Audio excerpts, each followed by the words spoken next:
Solidarité agissante autour de BF1, 3 jours après l'incendie dont elle a été victime. Ce lundi, autorités politiques et religieuses étaient sur les ruines de la salle de montage partie en fumée. Toutes compatissent à la douleur de la télévision au cœur de nos défis. Il fait du développement rural son cheval de bataille. Inoussa Maïga, c'est plus de 5 ans d'engagement dans la promotion de l'agriculture et de l'élevage. Coup de projecteur ce soir sur le promoteur de la Web TV, Agri-Business. Tel un phénix, le parc animalier de Zignaré renaît de ses cendres. Après la chute de Blaise Compaoré, propriétaire des lieux, c'était la longue traversée du désert pour les animaux et les plantes. Grâce à l'association pour la protection de la faune et de la flore, le parc est devenu un sanctuaire et est de nouveau ouvert au public. Voilà pour les titres, mesdames, messieurs. Bonsoir et merci de nous suivre. Après la formation du gouvernement et la prise de contact entre les ministres et le président du Faso, place maintenant à l'apprentissage entre griffes du métier de ministre. Un séminaire sur les grands principes de fonctionnement d'un gouvernement a été organisé ce lundi. Une rencontre présidée par le Premier ministre et qui avait pour but d'outiller les ministres sur l'organisation du travail de l'exécutif. Archimède Boy. Les ministres de l'équipe d'Abiré 2 sont à l'école des principes de fonctionnement d'un gouvernement ce lundi 18 janvier. Ils apprennent ainsi comment organiser un travail gouvernemental. Nous avons appris comment il faut établir des rapports en Conseil des ministres. Il faut le savoir, puisque le ministre est un coordonnateur qui a des ressources humaines autour de lui, et qui a une feuille de route, qui a des missions, qui a une administration autour de lui, mais il faut qu'il transforme tout ça en décision. Et il y a toute une méthodologie qu'il faut nécessairement connaître. Et il y a aussi ces rappels utiles que le président du Faso a souhaité, que nous partageons avec l'ensemble des ministres, à savoir le comportement, l'exemplarité, l'efficacité, l'écoute des populations et transformer tout ça en résultat. Ousseini Tamboura rassure, des outils sont également mis en œuvre pour le suivi et évaluation des missions des ministres. Oui, absolument. Il y a un dispositif de suivi du travail des membres du gouvernement. Et c'est un dispositif qui nous a été également présenté. Et je crois que des indicateurs existent. Vous savez que les archivages, le suivi des décisions qui sont prises, la relation avec les institutions, parce qu'il s'agit aussi pour le gouvernement d'établir des relations avec certaines institutions avec qui nous travaillons.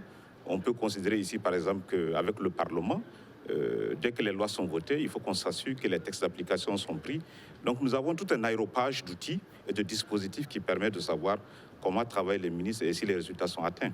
Avec ce séminaire, la nouvelle équipe de Christophe Dabiré peut aller de façon décontractée à son premier conseil des ministres, prévu mercredi prochain, indique Ousseini Tamboura. Des membres du gouvernement, à l'image de Vincent Dabilgou, ont, à l'issue de ce séminaire, effectué une visite à la télévision BF1, la télévision au cœur de nos défis, toujours au centre des attentions, depuis l'incendie qui a ravagé samedi dernier une partie de ses locaux, a reçu aussi la visite d'autres personnalités politiques, dont Mahamadi Lamine Kwanda et Armand Pierre Bewende. Abdou Aziz Sari. Armand Pierre Bewende dans les locaux de la télévision BF1. Le maire de Ouagadougou est venu constater de visu les dégâts causés par l'incendie qui a ravagé la salle de production de la chaîne au cœur de nos défis. Occasion pour lui de témoigner sa compassion. Il y a eu des dégâts matériels importants, mais fort heureusement, il n'y a pas eu ni de blessés, ni de victimes humaines.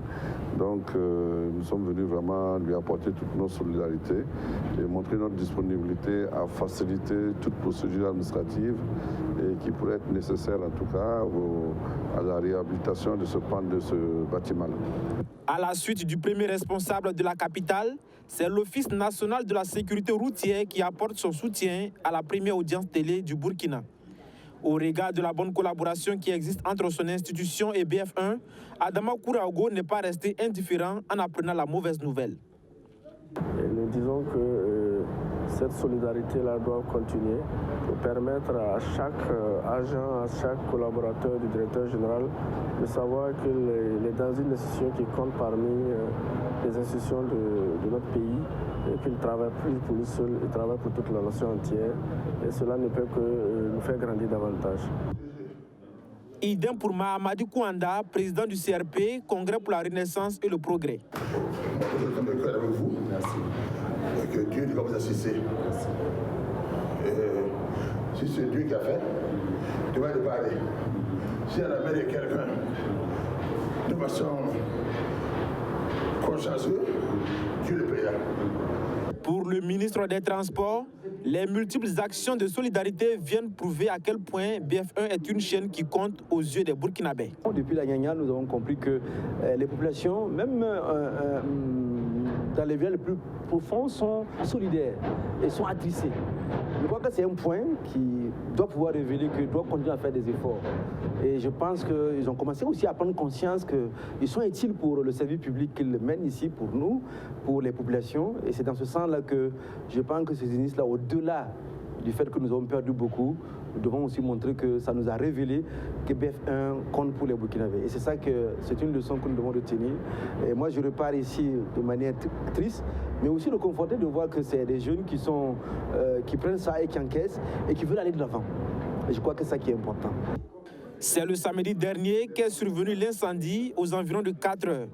Fort heureusement, elle s'est limitée à une seule salle grâce au professionnalisme des sapeurs-pompiers qui ont su agir à temps.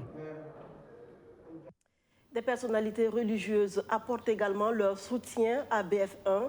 La Ligue islamique pour la paix au Faso a dépêché ce matin une délégation conduite par son président lui-même, le pasteur Mamadou Karambiri du Centre international d'évangélisation et patron de la chaîne Impact TV, est lui aussi venu traduire sa compassion à la chaîne sinistrée. Abdou Aziz Sarri. Dans la salle totalement calcinée par les flammes, le pasteur Mamadou Karambiri dit une prière. Le patron de la chaîne Impact TV est venu témoigner ainsi sa compassion à l'endroit de la télévision BF1 qui a subi d'énormes dégâts matériels suite à l'incendie qui a ravagé sa salle de production. Donc c'est une grande journée pour moi d'être là donc dans cette grande télévision BF1, comme je l'ai dit la dernière fois dans l'émission. C'est une télévision qui représente tout le Burkina Faso, ce qui fait honneur au Burkina Faso. Et comme nous sommes dans un même corps, un corps donc des médias et autres, si un des membres a une difficulté, quel qu'il soit, nous devons venir pour encourager, pour leur dire que nous sommes avec eux, nous les soutenons.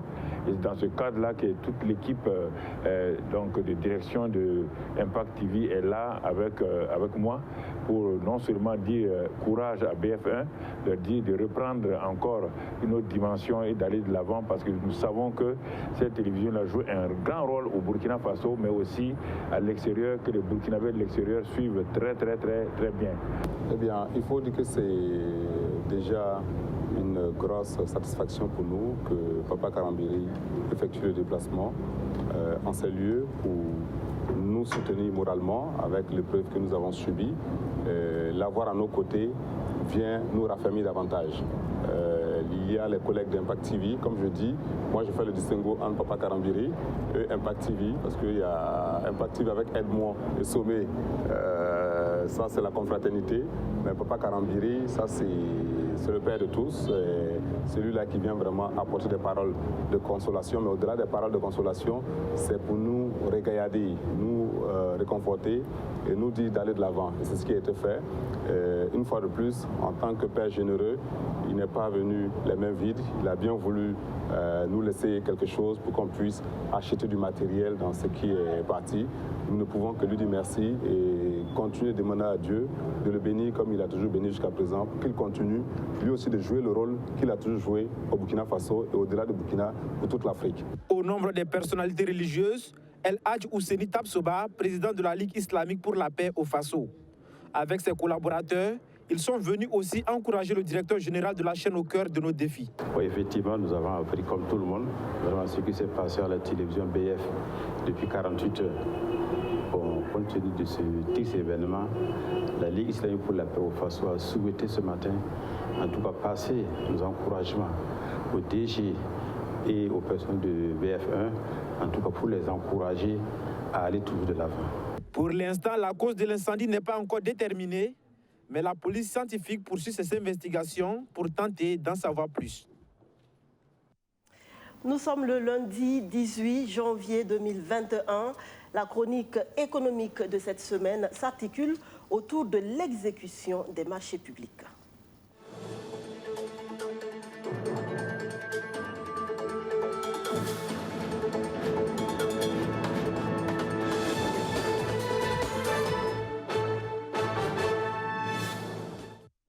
Plus de 5 milliards de francs CFA perdus par l'État burkinabé à cause du retard dans l'exécution des marchés publics. Une perte survenue entre 2017 et 2019, d'après le Centre d'information, de formation et d'études sur le budget. Le CIFOEB indique que cette situation a d'énormes conséquences sur le budget national et sur le citoyen. La somme perdue aurait pu acheter au moins 250 ambulances pour le pays, déduit de son côté l'économiste du Faso. Alors, comment en est-on arrivé là, mais surtout, que faire pour y remédier?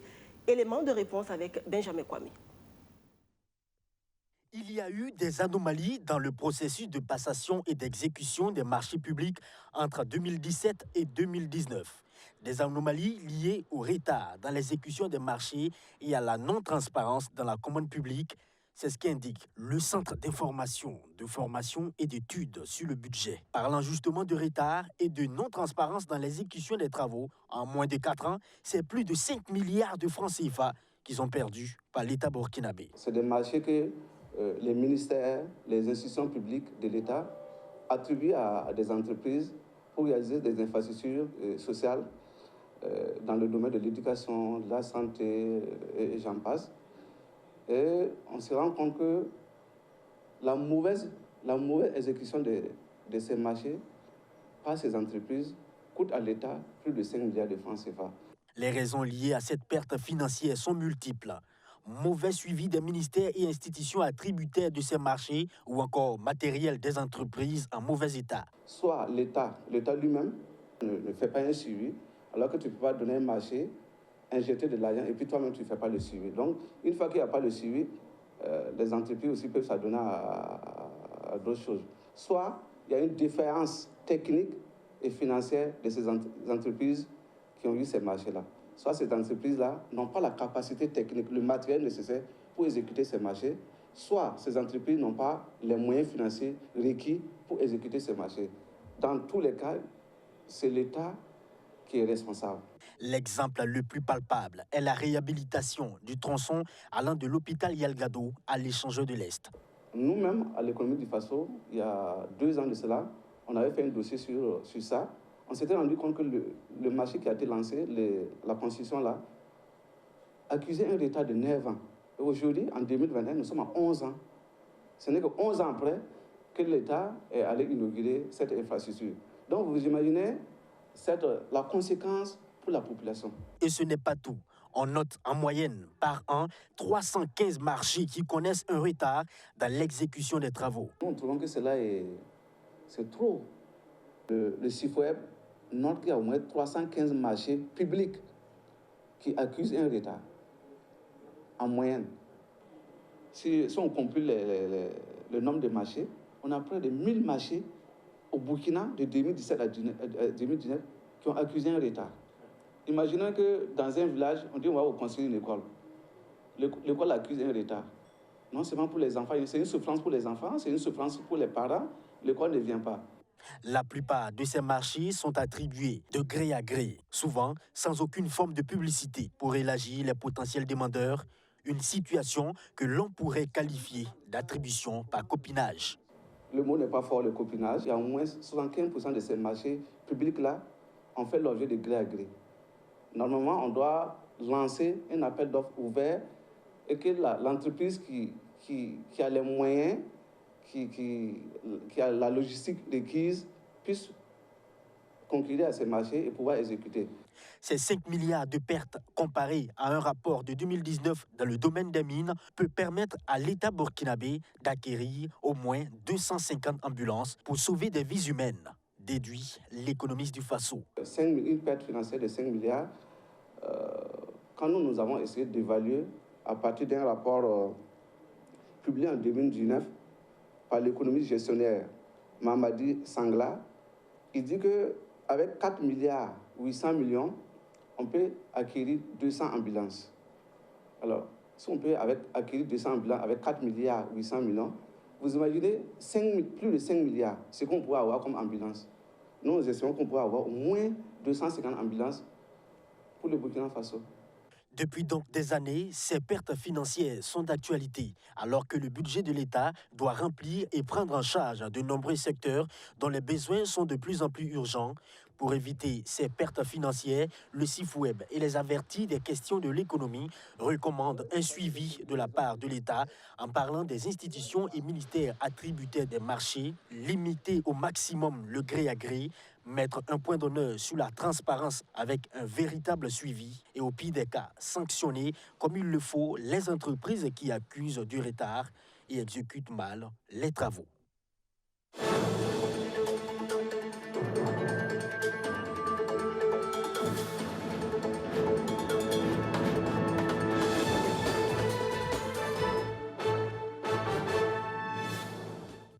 Marché public toujours, et je reçois pour vous le directeur de la formation et des appuis conseils de l'ARCOP, entendez autorité de régulation de la commande publique. Monsieur Gaston Yameogo vient nous entretenir de la redevance de régulation des marchés publics et des délégations de services publics. Bonsoir monsieur Yameogo et bienvenue. Merci, bonsoir madame. Avant d'entrer dans le vif du sujet, je vais vous demander de réagir à ces pertes occasionnées par la mauvaise exécution des marchés publics. Bon, bien entendu, comme le montre l'élément, le CIFOEB qui est dans son rôle justement de la société civile pour en tout cas faire des analyses et éclairer la lanterne du gouvernement sur les décisions à prendre en matière de marché public, fait bien de soulever cette question qui constitue véritablement une préoccupation pour l'ensemble des acteurs. Alors, du reportage, je retiens qu'on indexe essentiellement le mot de passation des marchés pour dire que c'est par entente directe, il n'y a pas eu de concurrence, donc cela peut évidemment expliquer pourquoi il y a eu des retards, il y a eu de mauvaises exécutions. Mais à ce niveau, il faut dire que c'est peut-être parce que la réglementation n'a pas été respectée, parce que ce n'est pas parce qu'on est en entente directe que finalement, on ne doit pas vérifier la capacité des entreprises. Parce que la réglementation dit clairement que l'entreprise qui doit bénéficier d'entente directe doit faire la preuve, en tout cas de ses expériences passées en matière d'exécution de ce type de marché, mais également avoir les capacités requises. Mais le constat est là. L'autre aspect, c'est le suivi, contrôle de l'exécution des marchés. Cela a été relevé. À savoir que là également, nous, en tant que régulateurs, nous constatons cela, c'est que généralement, dès lors que le maître d'ouvrage a un maître d'œuvre qui assure le suivi-contrôle, alors on reste dans les bureaux et puis on attend pour la réception. Alors que finalement, il est véritablement indiqué que le maître d'ouvrage, en son sein, sur la base des spécialistes qui existent, puisse effectivement travailler pour le suivi de l'exécution du marché à bonne date. En tout état de cause, il faut retenir que les retards dans l'exécution des marchés font l'objet de sanctions. Voilà, parce que nous avons ce qu'on appelle la notion d'entreprise défaillante. Et dans la définition de cette notion-là, dès lors qu'une entreprise a 2 marchés exécutés en retard dans les 3 dernières années, et cette entreprise-là doit faire l'objet notamment de sanctions, c'est-à-dire d'inscription sur la liste des entreprises. L'objet de sanctions, mais est-ce qu'elle fait vraiment l'objet de sanctions? Ah oui, puisque surtout pour les entreprises défaillantes, il y a un mécanisme de suivi qui est établi au niveau de l'ARCOP et qui permet naturellement de répertorier ces entreprises qui sont dans ces situations-là. Mais la difficulté majeure, c'est que l'ARCOP, en tant que régulateur, n'est pas dans l'exécution des marchés. Voilà. C'est les autorités contractantes qui sont en relation avec les entreprises attributaires de marché, donc titulaires de marché dans le stade de l'exécution. Donc, il appartient justement à ces autorités contractantes de communiquer justement ces informations à l'ARCOP pour qu'elle puisse jouer son rôle, en tout cas en matière de sanctions. D'accord. On en vient au sujet qui vous amène ici, la redevance de régulation des marchés publics et des délégations de services publics. Qu'est-ce que c'est? Alors, je vais d'abord rappeler que la redevance de régulation, c'est une ressource des structures de régulation. Et justement, à titre de rappel, les autorités de régulation ont été mises en place sur la base d'une directive de l'UEMOA qui date de 2005. Et cette directive demandait aux États de mettre en place une entité indépendante chargée de la régulation des marchés. Et donc, très vite, les pays ont transposé cette directive et ont créé des autorités de régulation des marchés publics dans certains pays. Et chez nous, c'était le cas entre 2007 et 2014. Et à partir de 2014, on est passé à autorité de régulation de la commande publique. Et très vite, la question du financement s'est posée. Voilà, comment trouver des ressources qui, en tout cas, garantissent d'abord l'exécution parfaite des missions confiées à ces autorités de régulation, mais également l'indépendance de ces autorités, parce que ça, c'est très important au regard de leur mission. Et à ce niveau, une réflexion conduite au niveau communautaire a proposé aux États l'adoption de la redevance de régulation. Et pour le cas du Burkina, cela vient d'être institué, et c'est véritablement un motif de satisfaction, disons d'espoir pour l'ensemble des acteurs de la commande publique. Parce que comparativement aux autres pays, le Burkina Faso était pratiquement le seul pays qui, jusqu'au jour d'aujourd'hui, n'avait pas encore de redevance de régulation opérationnelle. Donc cette redevance est entrée en vigueur le 1er janvier dernier. Quel est le bénéfice attendu? Alors, d'abord, il faut dire que la redevance consistera essentiellement aux titulaires de marché à payer 0,4% du montant du marché au stade de l'exécution pour les titulaires de marché. Et pour les délégataires de services publics, ces derniers auront à payer 0,1% du chiffre d'affaires annuel réalisé au cours de l'exercice considéré. Et donc, voilà, c'est des ressources qui vont permettre naturellement à la structure de régulation, c'est-à-dire à l'ARCOP, de mener à bien ses missions. Et ces missions, essentiellement quoi? C'est d'abord, disons, la conduite des réformes pour améliorer le cadre juridique et réglementaire de la commande publique, parce que, justement, il appartient à l'autorité de régulation de faire des propositions pour adresser les questions, par exemple, qui viennent d'être posées, comme les recommandations proposées par le CIFOWEB qu'on vient de suivre tout à l'heure. D'autre part, la redevance va permettre à l'organe de régulation de faire des audits indépendants. Ça, c'est très important, puisque si les autorités contractantes se rendent compte que régulièrement, le régulateur va se présenter devant eux pour examiner justement les dossiers qui ont servi à la passation du marché, pour également faire en sorte que pendant l'exécution, on s'assure que cela a été fait dans les règles de l'art, un effort, en tout cas, sera constaté et le résultat sera tangible sur le terrain. Et enfin, il y a la question des capacités des acteurs. Ça, c'est très important. L'autorité de régulation a pour mission la formation et donc la redevance va permettre à l'autorité d'organiser des sessions de formation, de mettre en place un mécanisme, en tout cas, des outils qui permettent aux acteurs d'avoir une parfaite maîtrise de la réglementation, mais également de se professionnaliser. Parce qu'au jour d'aujourd'hui, tout le monde s'accorde à reconnaître que les marchés publics sont devenus, en tout cas, un domaine qui fait l'objet, en tout cas, j'allais dire, d'utilisation d'outils spécifiques, de méthodes spécifiques. Donc, dès lors qu'on n'a pas acquis des compétences qui permettent de mettre en œuvre tous ces outils-là, ce n'est pas évident qu'on puisse avoir des résultats, que des marchés soient exécutés à bonne date et que, naturellement, des acteurs se comportent bien sur le terrain. Et donc, le contribuable peut être sûr du fait que ces fonds collectés seront utilisés à bon escient. Parfaitement. Et d'abord, il faut savoir que l'organe de régulation, son instance justement décisionnelle, qui est le conseil de régulation, est composé de façon tripartite et paritaire, à raison de 3 représentants de l'administration, 3 du secteur privé et 3 de la société civile. Et donc, sur la base déjà de cette composition, il est évident que les orientations qui seront données pour l'utilisation de ces ressources-là vont naturellement tendre vers une meilleure efficacité dans la gestion de la commande publique, mais également la transparence qui est attendue véritablement des acteurs. Nous sommes à la fin de cet entretien, M. Yameogo. Un mot à l'endroit de vos partenaires et de vos collaborateurs, peut-être? Mon mot, c'est surtout à l'endroit des contribuables qui sont les titulaires de marchés publics et les délégataires de services publics. C'est véritablement de les rassurer que la redevance de régulation va profiter à l'ensemble du système de la commande publique.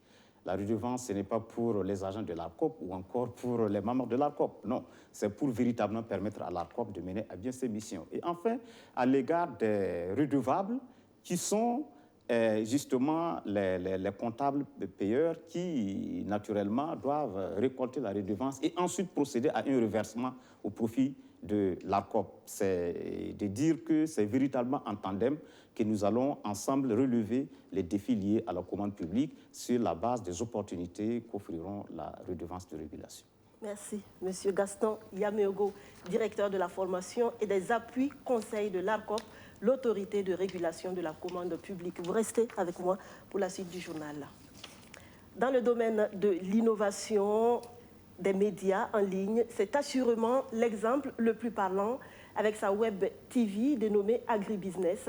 Inoussa Maïga fait du développement rural son leitmotiv. Sa stratégie est simple mais efficace. Avec son équipe, ils mettent en lumière des jeunes innovateurs dans le domaine de l'agriculture et de l'élevage. Après 5 années d'engagement, la méthode semble porter ses fruits avec des distinctions glanées au plan national et international. Roméo Koïta, reportage. De toutes ces distinctions reçues au plan national et international, c'est le trophée dont il est le plus fier. Ça a été décerné par l'Union internationale des télécommunications. On l'a reçu en 2017 dans le cadre du sommet mondial de la société de l'information. L'ensemble de ces trophées ont été décernés à son agence Mediaprod pour le dynamisme de sa web télévision AgriBusiness TV. Une plateforme numérique qui met en lumière l'innovation des jeunes burkinabés et africains dans le domaine agricole. On a eu à faire un portrait d'un jeune Camerounais qui, dans sa localité, tout le monde cultivait la tomate de la même manière. Lui, il a juste eu l'idée de les cultiver en hauteur et il a constaté qu'il avait une meilleure productivité parce que les termites n'arrivaient pas donc à attaquer ses fruits plus facilement. Donc ça, c'est quelque chose, une petite pratique, un petit changement qu'il introduit dans son contexte et qui crée une différence, et c'est quelque chose qui nous intéresse. On a besoin de gens qui réfléchissent différemment, pas forcément innovation, introduire des grosses machines et tout ça, mais c'est souvent dans la manière de faire, la manière de raisonner, la manière même de construire son projet qui permet de faire la différence. À ce jour, des dizaines de reportages de ce genre ont été postés sur YouTube. L'initiative d'une telle plateforme naît de 2 constats. Le faible investissement des jeunes dans le domaine agricole. L'âge moyen des agriculteurs au Burkina Faso étant de 45 ans. Le second constat est le manque d'innovation dans les techniques de production. Inoussa Maïga et ses collaborateurs veulent alors montrer le bon exemple pour susciter des vocations. En 4 années d'existence, les résultats sont au rendez-vous. Les témoignages de personnes impactées par ces reportages visionnés sur la toile sont nombreuses. Mahamadi Ouedraogo était présent à la création du projet en 2016. Il y a des gens qui nous appellent et aussi vous savez que vous venez de me réveiller. Depuis 5 ans, j'ai ce projet, j'ai essayé, ça n'a pas marché, mais celui que vous avez rencontré là, mon histoire et son histoire sont pareilles. Et si lui, il a pu faire quelque chose, c'est que moi aussi, je vais pouvoir. Donc, merci pour votre vidéo. À partir de cet instant, je me lance. Et après, la personne nous appelle, ah, vraiment, ça m'est réussi, vous voyez. Donc, c'est pour dire que ça pouvait véritablement être quelque chose qui allait beaucoup embarquer des jeunes dans le secteur agricole. L'autre résultat de la réussite du projet, c'est la création de AgriBusiness Shop, une boutique de vente de produits alimentaires locaux et cosmétiques naturels qui fait le lien entre la production des agriculteurs et le marché. C'est une entreprise qui est née un peu dans le sillage de AgriBusiness TV, L'idée, c'est que beaucoup de jeunes entrepreneurs qu'on mettait en lumière présentaient des produits qui intéressaient les gens en demandaient, ils n'arrivaient pas à y accéder parce que c'est des entrepreneurs qui sont dans différents pays.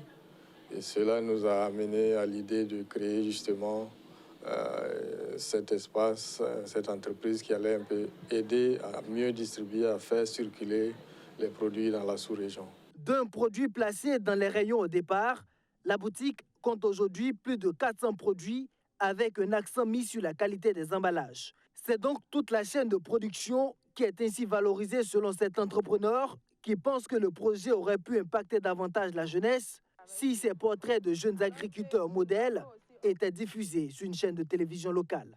Et c'est là où il attend du soutien. Car pour lui, le taux de pénétration d'Internet au Burkina Faso est encore faible, ce qui réduit considérablement l'impact de ces productions sur les jeunes.